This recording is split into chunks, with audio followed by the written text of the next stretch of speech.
on the residential, commercial, industrial, and warehouse front in the city of Pontiac. We now move to discussions. First, the Phoenix Center Smart Bus Stop. Councilman Goodman, I want to give the floor to you first. Yeah, so there is an update.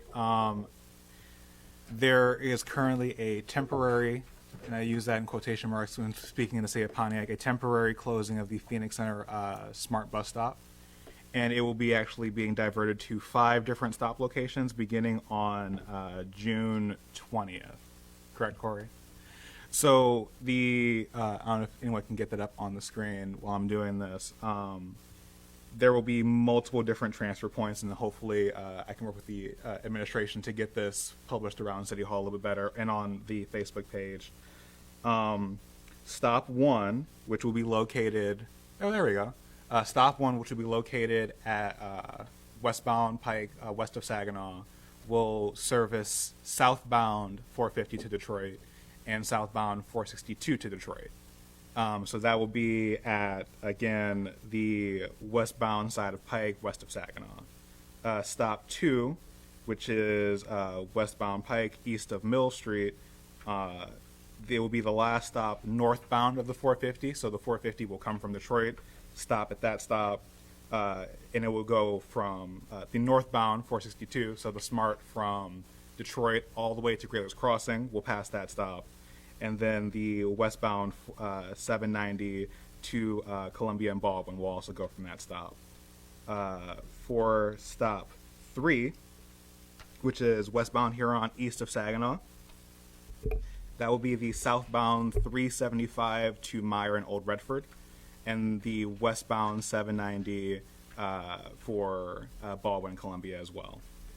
Stop 4, which is eastbound Huron west of Saginaw, will be the northbound 375 to the Amazon location, as well as the eastbound 790 to Oakland University.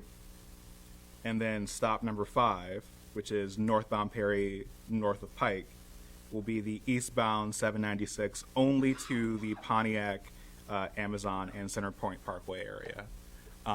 So again, starting on June 20th, there will be no stops stopping at the Phoenix Center. I think that's extremely important, so people who are obviously trying to catch transfers between multiple areas, be aware that you will not be able to catch all of those transfers in the same spot as normal. There may have to be some walking to be done, but just to make sure that this does not happen and no one's aware of it, because I take it that this is news for almost everyone in this room. So I just wanted to make sure that that information was conveyed, especially to the residents who have to use the smart bus system to get around not only our city, but the nearby area. Thank you, Councilman. Any questions? Yes. Councilwoman Relaford. Thank you. So when was this actually adopted, and is this a permanent, is it transitional, and how will SMART come, and can we get SMART to come and explain why this happened? So I have reached out to the mayor, and the administration has stated that they've reached out to Madonna from SMART. I don't know if anything's been updated on that. This has been out, and again, I'm looking at my friend who's one of my good transit activist friends. This has probably been out for, let's say, a little bit over a week, but not much longer than that, I'd assume. Yeah, so this was posted to their service bulletins on their website, and there is a updated signage at the Phoenix Center, but the map, as you're looking at it, is not the most straightforward thing in the world, which is not confusing. It's probably one of the most confusing things I've ever looked at, but also it doesn't do the best at communicating to residents that things have changed, as well as how they have changed and how to go about that. So maybe. I don't know if the mayor has anything to update in terms of a response from SMART. Yeah, so as you know, Councilman, I emailed Madonna Van Fossen at SMART last week when you brought this to my attention to try to get some answers about a couple of key questions. One is, why was the temporary closure of the bus stop put in place? And the other is, for how long do they anticipate it lasting? I have not gotten clear answers from SMART as of yet. I did follow up with them this morning, and she was hoping to get answers by tonight's council meeting. but I have not yet heard back from Smart. Councilman Nicholson? Do we know, are there markers at each one of these locations? When somebody gets there, they know they're at the right spot?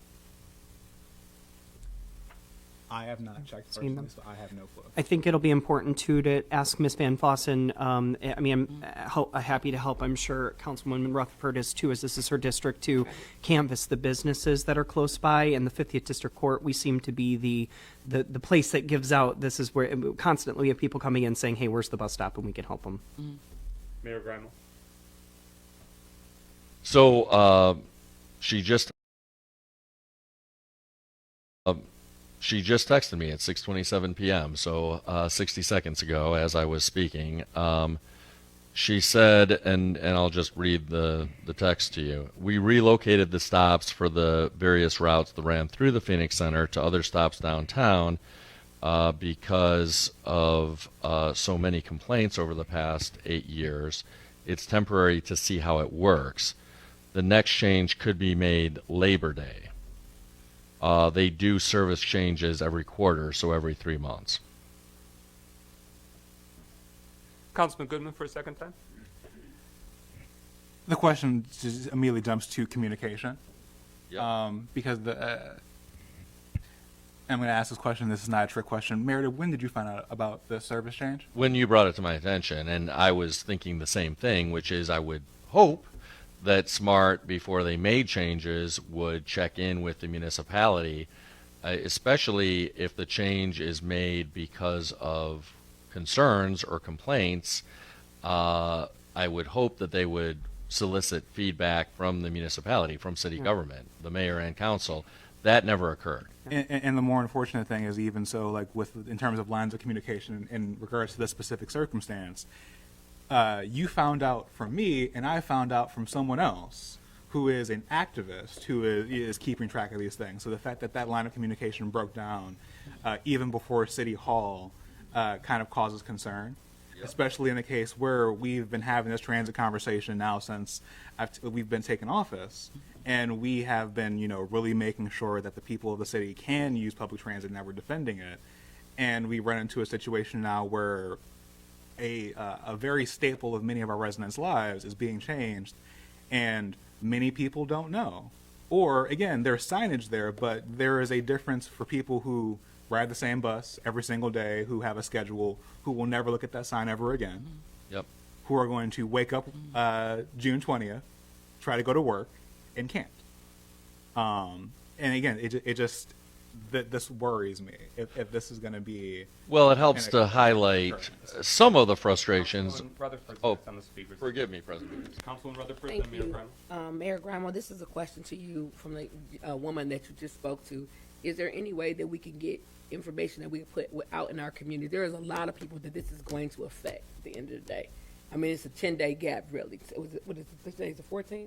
It's a 6-day gap. So we need to, like, we need to do e-blasts. Can you make a commercial on Channel 22? Anything to make sure that our citizens know, so that when they get up, they can actually get, know where to go, and make it user-friendly as well. Mayor Grimal.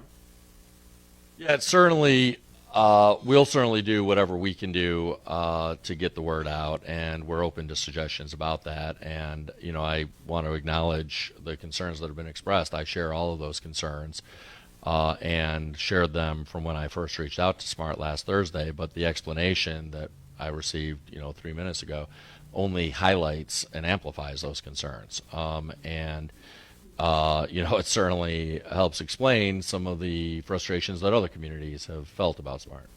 Thank you.